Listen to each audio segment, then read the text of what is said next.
Այ ժողովուրդ ջան, այս անտեր սեզոնը ոչ միայն առանձնանում է սարսափելի շոգ եղանակով, այլև հանցագործությունների առատությամբ։ Չնայած մասնագետները ապացուցել են, որ այս երկու հանգամանքը ունեն պատճառահետևանքային ուղղակի կապ։ Ինչքան շոգ է եղանակը, այնքան մարդիկ ավելի են գժվում, այնպես որ ընդհանրապես զարմանալու չի, որ ներկայացվող 6 դեպքից 5-ը ունեցել է ողբերգական ավարտ։ Միակ սփոփանքը այն է, որ կարող էր ավելի շատ զոհ լինել։ Հեսա, որ ծանոթանաք պատմություններին, կհասկանաք, թե ինչու եմ սա ասում։ Այ որ տեսնում եք այս կադրը, թե ինչպես է զռլամա բեռնատարը բազմել այս խեղճուկրակ պիծուկուլի սեդանի վրա, ինչ եք մտածում։ Համաձայն եմ, որ սրա մեջ գտնված բոլոր մարդիկ մահացել են։ Իսկ ինչ կասեք, եթե տեղեկանաք, որ ոչ մեկն էլ չի մահացել։ Գիտեմ, ահագին կզարմանաք, բայց սա է փաստը։ Ու թեև օրը ցերեկով մայրաքաղաքի Դավիթ Բեկ փողոցում տեղի ունեցած խոշոր վթարը բավականին մեծ հանրային արձագանք ստացավ, այդուհանդերձ կարծում եմ, որոշ մանրամասներ իմանալը ամենևին էլ չի խանգարի։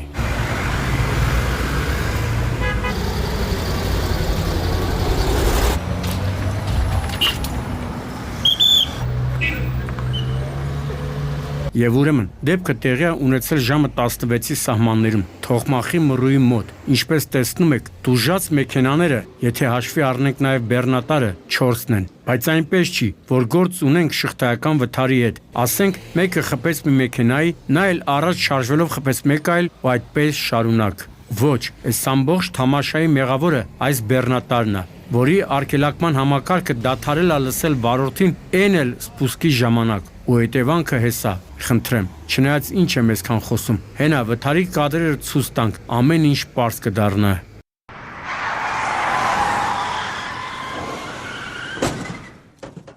Դե հիմա պատկերացրեք, որ բեռնատարի այսպիսի ագրեսիվության հետևանքով ընդամենը 2 մարդ է վիրավորվել։ Համաձայն եմ, որ Լադայի անձնակազմից զոհ չունենալու հանգամանքը հրաշքի պես բան է, այն էլ գիտեք, չէ, ոնց են պրծել։ Նկատել են, որ բեռնատարը պերիամոյ գալիս է իրանց վրա ու հասցրել են մեքենայից դուրս փախչել։ Ծափահարում ենք ու ասում, որ լավ ռեակցիա ունեք։ Տեղեկացա, որ վիրավորներից մեկը գտնվել է այս ուսումնական Տոյոտայի մեջ, ստեղ են ասում, մարդ պիտի բախտ ունենա, եկել էր քննություն հանձներ, վարորդական իրավունքի վկայական ստանալու համար, այն էլ խնդրեմ, հուսամ այս փաստը չի անդրադառնա սկսնակ վարորդի պլանների վրա, ու նա այս ամենից միայն դաս կքաղի, համալրելով օրինապահ վարորդների շարքը։ Երկու վիրավոր։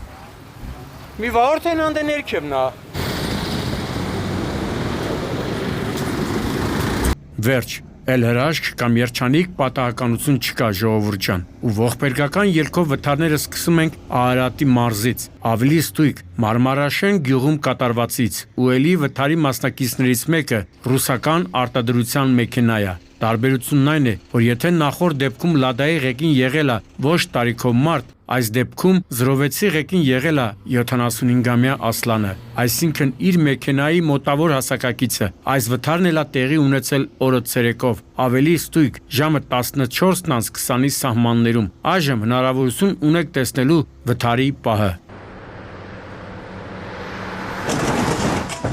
Թե ուր էր թափով մտնում Կիայի 19-ամյա վարորդը Էմանուելը, միայն իրեն է հայտնի։ Տպավորությունն է, թե վերջին պահին է որոշում ուղղությունը փոխել ու փաստորեն դառնում է այս յուրատեսակ գույնով ոչ պակաս յուրատեսակ անունով 75-ամյա վարորդի փայ։ Բայց ցավոք Կիայի վարորդի չկողմնորոշված լինելու հանգամանքը անփորձանք չանցավ։ Վթարի հետևանքով Զրովեցի վարորդն ու նրա ուղևորը մարմնական վնասվածքներով տեղափոխվեցին Երևանի մասնագիտացված հիվանդանոցներից մեկը, որտեղ ուղևորը գիտակցության չգալով մահացավ։ Թե ասա այդ 19-ամյա Էմանուել զինծառայող էր, մնայր զորամասումդ, եկար ու ողբերգական վթարի համահեղինակ դարձար։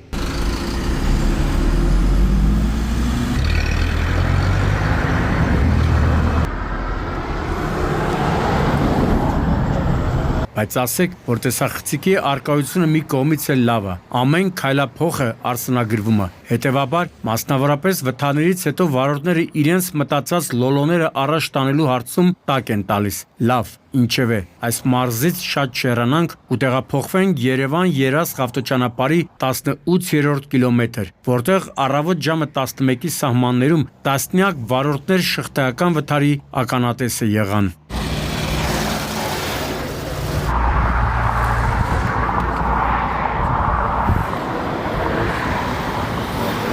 Քեբա ճանապարհ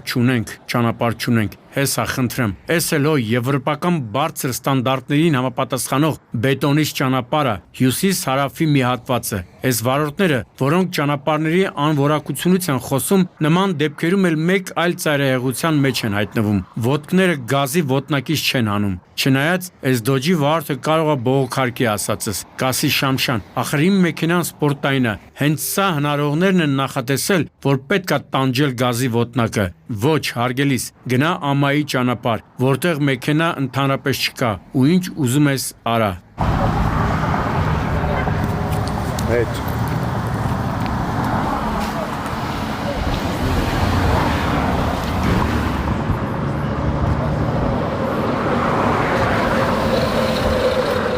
Դե իհարկե, նախաքնական մարմինը վերջնական կպարզվի, թե ինչն է եղել շղթայական վթարի պատճառը, բայց փաստն է նա, որ մեքենաները իրարից անհրաժեշտ հեռավորություն չեն պահել, ինչի հետևանքով էլ Hyundai-ը, ինչպես տեսնում եք, բախվել է երկաթե արգելապատնեշներին, վթարի հետևանքով 3 հոգի, որոնցից մեկը անչափահաս տեղափոխվել էին Արտաշատ բժշկական կենտրոն, ու մինչ դեպքի վայրում աշխատում էին քննիչներն ու պարեկները, այդ հիվանդանոցից ազանգ ստացվեց, որ վիրավորներից մեկը մահացել է, պարոնայք վարորդներ, նման որակյալ ճանապարհները թող ձեզ շատ չուրախացնեն, ընդհակառակը պետք է հավելյալ զգոնություն հաղորդեն։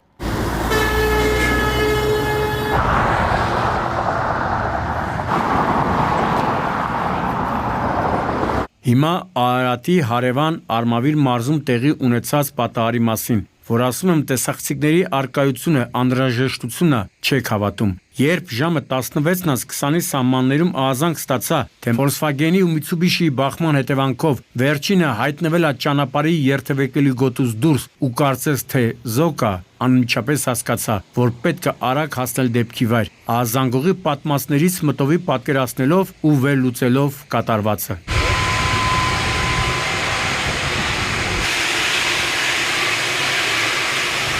Եթե ամրակապված էր կփրկվեր։ Բայց փաստորեն իմ բոլոր պատկերացումներն ու վերլուծությունները տեղին չեն։ Այո, ահազանգողը ճիշտ էր կատարվածի հետևանքների նկարագրության հարցում։ Այո, վթարի հետևանքով 1 հոգի տեղում մահացել էր, բայց վթարի մասին լիարժեք ու ստույգ պատկերացում կազմելու համար ելի օգնության հասան հարևանությամբ տեղադրված տեսախցիկները։ Խնդրեմ, սենց բան միայն ձախորդ հերոսներով կինոներում կարելի է տեսնել։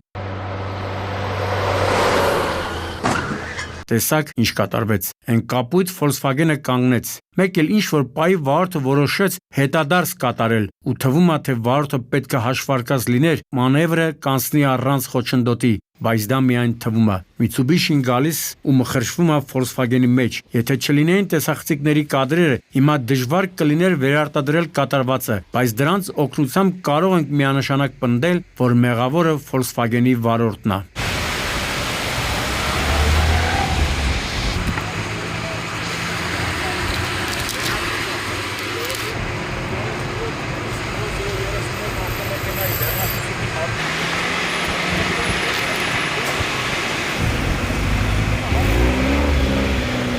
Այս անտեր սեզոնը հեչ չեկավ ջրավազանների հարցում։ Ինչ եղանակները բացվել են, գետերի մոտից հետ չեմ գալիս։ Կարծես այս հարցում մի նավս եկել ու կպել է մեր ազգին, դու էլ երեխա, դու էլ երիտասարդներ ու ավագ սերնդի ներկայացուցիչներ, դու էլ մեքենաներ, ինչ եւ ով ասես չհայտնվեց գետերում։ Հերթական ահազանգը Վայոց ձորից էր, Թեբաշամշան, շուտ հասի, Գողտանիկ բնակավայր, քաղաքացին ընկել է գետը, հարցրեցի, իսկ ինքնությունը պարզ է, ասեցին, կարծես երիտասարդ տղա է։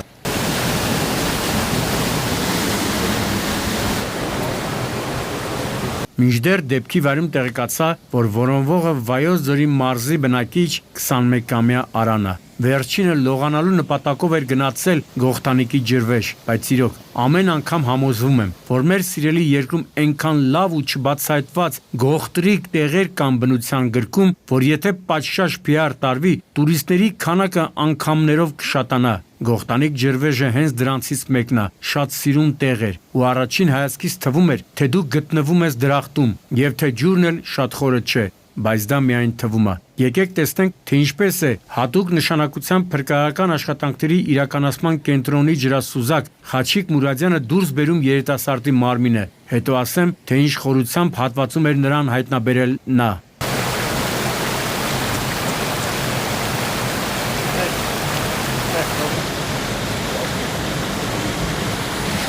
Խորությունը ինչքան էր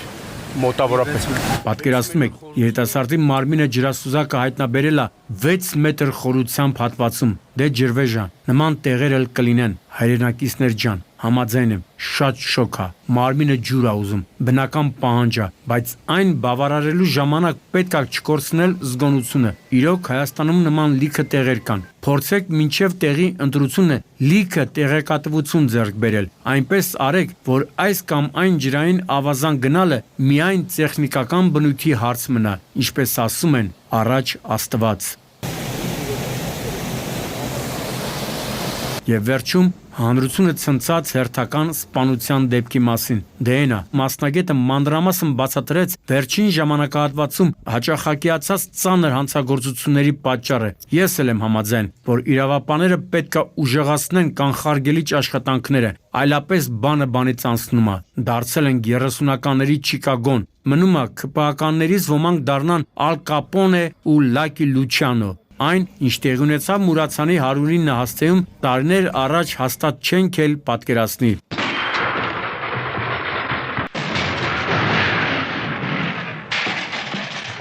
Տեսակ, թե ինչպես Նագլիավարի եկավ մոտեցավ ու սկսեց կրակել։ Իսկը Բորենու հարձակում, տպավորություն էր, թե իրա մշտական գործն է։ Տականքի անուն ազգանունը չեմ կարող հնչեցնել, որովհետև պաշտոնական հաստատում չկա։ Հայտնի է միայն տեղում մահացածի անունը՝ 20-ամյա Վահե Մկրտչյաններ։ Ես չգիտեմ, թե ինչ պետք է արած լիներ այս երիտասարդը, որ նման դաժան վախճան ունենար։ Չնայած այս մեր օրերում շատ բան պետք չի անել։ Նույնիսկ թարս Հայաստան բավարար, որ ուղեղից թոփալ կամ կավե գլուխները ապօրինի պավող հրազենով հաշվի արդար տեսնեն։ Բայց փաստն է, որ իրավապանները դեպքի վայրում հայտնաբերեցին ընդհանուր առմամբ 30-ից ավելի պարկուճ, թարգմանաբար նշանակում է, որ ստահակը մի ամբողջ պահոնակ էր դատարկել։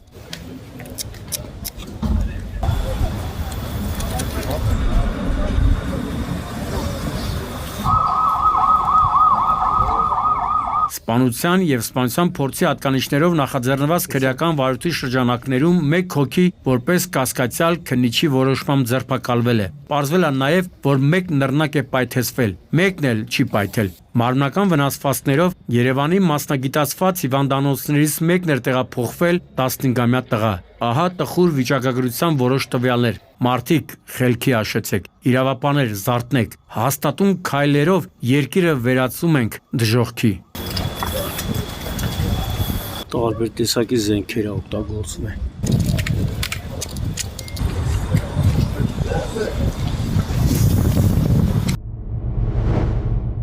Տեսանյութն արդեն պատրաստ էր, երբ տեղեկացանք, որ Երևանի քրեական ոստիկանները Դիլիջան քաղաքում իրականացրել են փայլուն օպերացիա, եւ հենց դրա արդյունքում վնասազերծվել, ապա Երևանի քրեական ոստիկանությունը տեղափոխվել նշված սպանության փաստով նախաձեռնված քրեական վարույթի շրջանակում որոնվող Վահագն Գաբրելյանն ու Արթուր Մխիթարյանը, եւ իմ տեղեկություններով վերջինները պատրաստվում էին Վրաստանի սահմանով լքել Հայաստանը։ Սակայն Երևանի քրեական ոստիկանները այս դեպքում ավելի արագ գործեցին ու, ինչպես ասում են, շաբաթը ուրբաթից այդ երկու ստահակների համար շուտ եկավ։ Գագիկ Շամշան, Սուրանքյուն։